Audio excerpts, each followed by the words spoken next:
രേഷ്മച്ചി ആ മോട്ടർ ശരിയാക്കിണ്ടാ. അനീഷേ, ഇവിടെ അടുത്ത് ഏതെങ്കിലും ഒരു ഓൾഡ് ഏജ് ഹോം ഉണ്ടാവോ? വൃദ്ധസദനം. അത് ഞങ്ങൾക്കിപ്പം ഭയങ്കര തിരക്കാ. അപ്പോ അമ്മേനെ നോക്കാൻ ഇവിടെ നിൽക്കാൻ വേണ്ടി പറ്റൂല. അവിടെ കൊണ്ടാക്കിയ ആരെങ്കിലുമൊക്കെ ഉണ്ടാവല്ലോ നോക്കാൻ.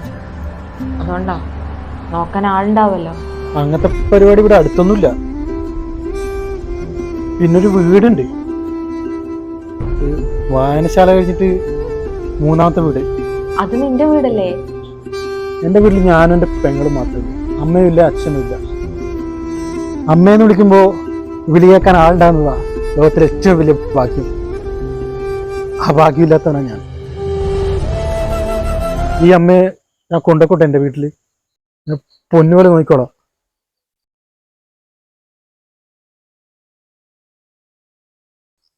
ഹലോ മോളെ, ഞാനങ്ങോട്ട് വരട്ടെ?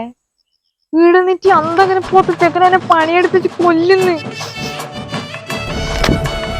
അമ്മേ, ഒരു 8 പാന്റും 4 ചെട്ടിയും കൂടി കഴിഞ്ഞാൽ ഇന്നത്തെ കഴിഞ്ഞു. ഇത് വേഗം ഇറക്കിയിട്ട് വേണം അടുത്ത ടാങ്കിൽ ഇതിനകത്ത്. അരിയാട്ടാണൊക്കെ അറിയാലോ അല്ലേ? ഇതെല്ലാം അലക്കി തീരുമ്പോഴത്തേക്ക് എന്റെ ആയുസ് തീരല്ലോ. ഇവിടെ മരണക്കാരാ ഏത് നേരത്തെ ഈ കുരിപ്പിന്റെ പേരെ കെട്ടിയെടുക്കാൻ തോന്നിയത്.